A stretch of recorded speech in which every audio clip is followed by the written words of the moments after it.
通知廚房。大家好，我係通少，歡迎嚟到通知廚房。今日我想同大家分享一下點樣整瑞士卷。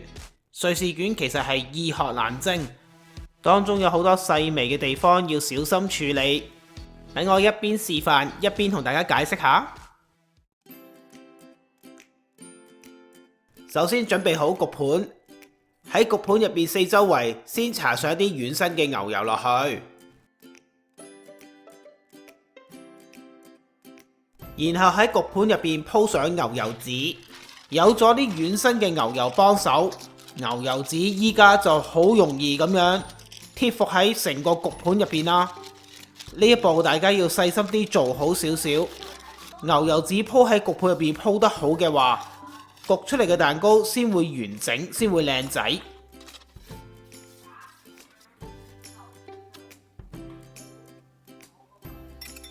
將指定份量嘅牛奶同埋油，用一個打蛋器打到去完全混合乳化為止。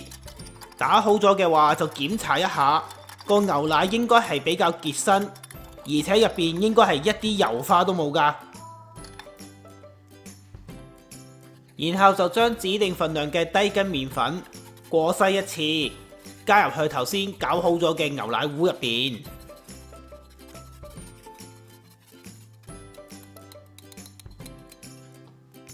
再用打蛋器將啲低筋麵粉混合好。記得呢個時候唔好發癲啦，唔好係咁發啲麵粉啊！我哋輕手一啲，左左右右打個圈咁樣，將所有嘅麵粉同埋牛奶混合好，冇起粒就可以停噶啦。記得千祈唔好係咁發，否則啲麵粉起晒筋，焗出嚟嘅瑞士卷就唔得鬆軟噶啦。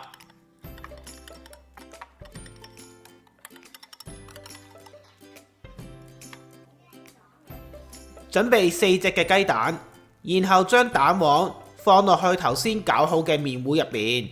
喺呢度我就用手去做，當然你亦都可以用翻你自己慣常嘅做法，唔一定要跟我㗎。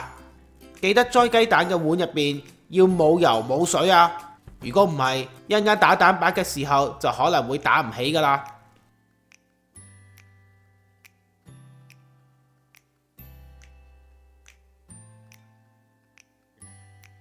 用同樣溫柔嘅手法，將啲蛋黃同麵糊混合好，冇起粒就可以放埋一邊，等陣間再用。再次喺呢度提提你，啲麵糊我哋唔好攪得太多㗎，因為唔想啲麵粉俾我哋攪到起晒筋。工欲善其事，唔好怪我太長氣啊！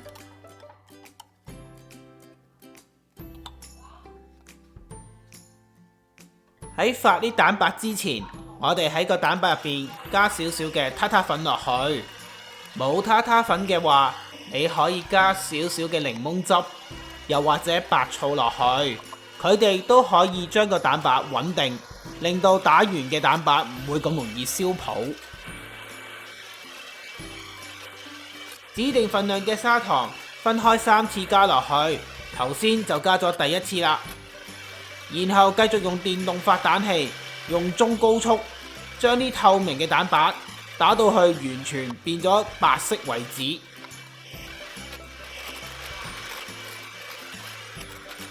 打到啲蛋白開始紋路越嚟越清晰，同埋越嚟越結身嘅時候，就要開始檢查下啲蛋白。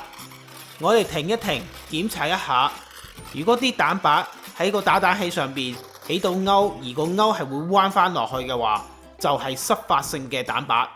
呢個就係我哋要嘅狀態。做一個靚嘅瑞士卷，個蛋白絕對唔可以打到最硬最挺身。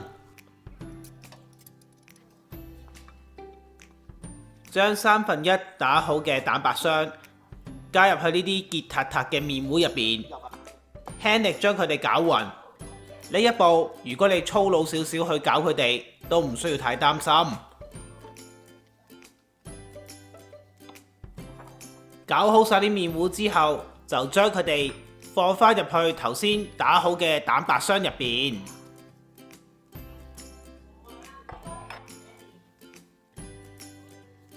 之後就用一個較為溫柔啲嘅手法，將蛋白霜同埋麵糊好好咁樣混合好，千祈唔好搞得太耐同埋搞得太大力，因為我哋唔想將啲蛋白霜搞到燒晒泡。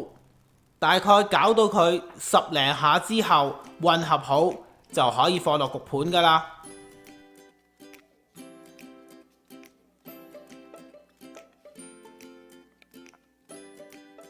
將啲麵糊放咗落焗盤之後，就搖一搖個焗盤，等啲麵糊可以平均咁樣填滿成個焗盤每一個角落。如果啲麵糊係完全推唔喐嘅話，咁即係你嘅蛋白霜可能已經打得太硬啦。如果真係推唔喐嘅話，就不妨用一個膠刮，將啲麵糊盡量推平佢。千祈唔好搞到啲麵糊有啲地方多，有啲地方少，一定要盡量搞到佢平均一啲。之後就要喺個台上邊燉一燉個焗盤，令到麵糊入邊嘅大氣泡可以釋出，咁樣瑞士卷入邊就唔會有咁多大嘅窿窿。焗完出嚟之後，佢個質地就更加幼滑。記得呢個時候亦要將焗爐用指定嘅溫度預熱好先啦。由於大部分嘅食譜咧都要求上下火唔同嘅溫度去焗，而我用嘅焗爐只可以用一個溫度去焗。經過多番嘗試同研究，就發現雙焗盤嘅做法就做得最妥當啦。而放入焗爐之後，將佢擺上去一個較高嘅位置，咁就可以用一個溫度都做到上面火力較強，下邊火力較弱嘅做法。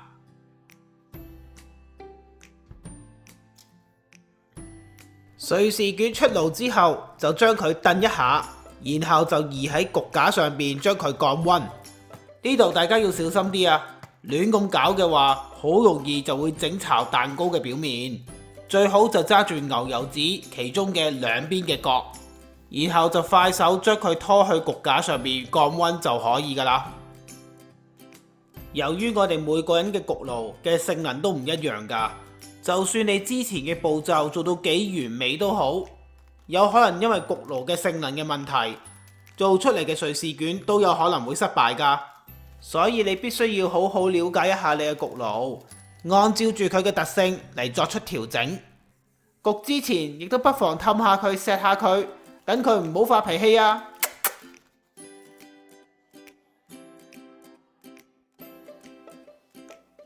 當佢稍微降咗溫之後，而表面大概仲有50到60度左右嘅時候，就可以鋪一張牛油紙喺面，然後將佢反轉，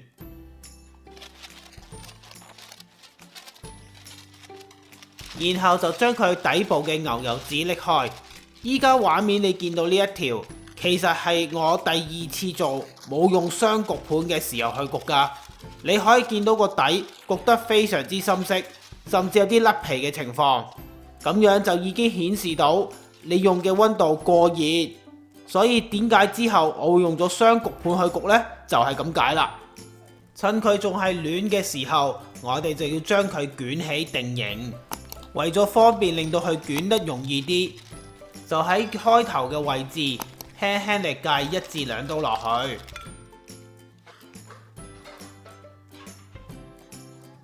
然後就可以開始將佢捲起。由於捲嘅時候個蛋糕會一度褪向前邊，最好揾啲嘢放喺蛋糕嘅尾端頂住佢，等佢唔好喐。然後就用麵條棍將牛油紙捲起，帶動成個蛋糕向前捲起。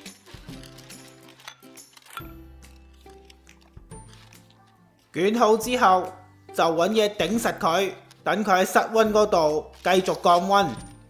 而左右兩邊如果佢裂開嘅話，唔需要擔心噶，嗰度一陣間我哋係咪都切走唔要嘅。講到呢度我聲都沙埋啦，我諗打發忌廉呢度唔需要講太多啦。用指定份量嘅忌廉加入糖粉同埋雲呢拿油，再用電動發打器喺一個非常之凍嘅盤入邊打到佢完全硬身，就放翻入去雪櫃雪佢一陣。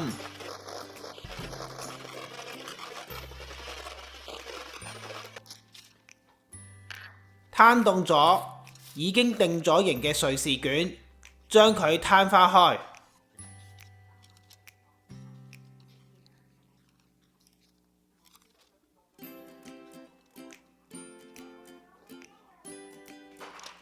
喺瑞士卷嘅尾部，用刀打斜45度角，切走少少，方便一陣間捲起嘅時候佢可以貼實。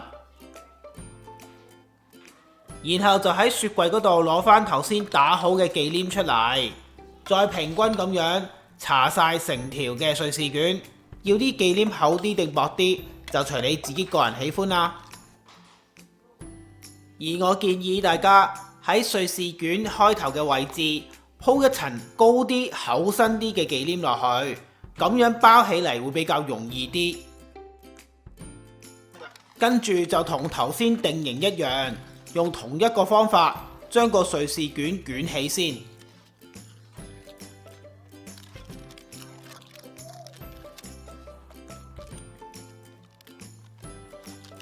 先，然後就好似我咁樣，用手撳實張牛油紙，再用麵團棍輕輕力將個瑞士卷稍微壓實佢，然後就用牛油紙將瑞士卷包好，放入雪櫃嗰度，雪佢1個鐘頭就可以食得㗎啦。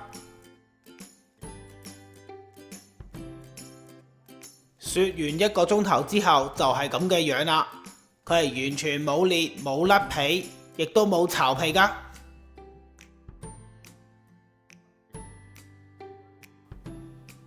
頭同尾嗰度呢唔靚啊，所以將佢切走，自己食咗佢就算啦，留返最靚嘅成條瑞士卷俾自己屋企人或者朋友享用。呢個瑞士卷再配埋咖啡或者茶一齊食，真係完美嘅下午茶。瑞士卷絕對係易學難精，如果失敗做唔到唔好氣餒，試多幾次就會越做越好㗎啦。你睇下佢幾軟熟，俾我咁樣篤佢虐待佢，個皮都係唔甩，一樣咁鬆軟。你亦都可以見到蛋糕入邊嘅氣孔非常幼細，食落去軟綿綿，而且非常之濕潤，真係好食到要大嗌一物爹！而家等我哋睇下呢個食譜嘅一啲重點同埋小貼士。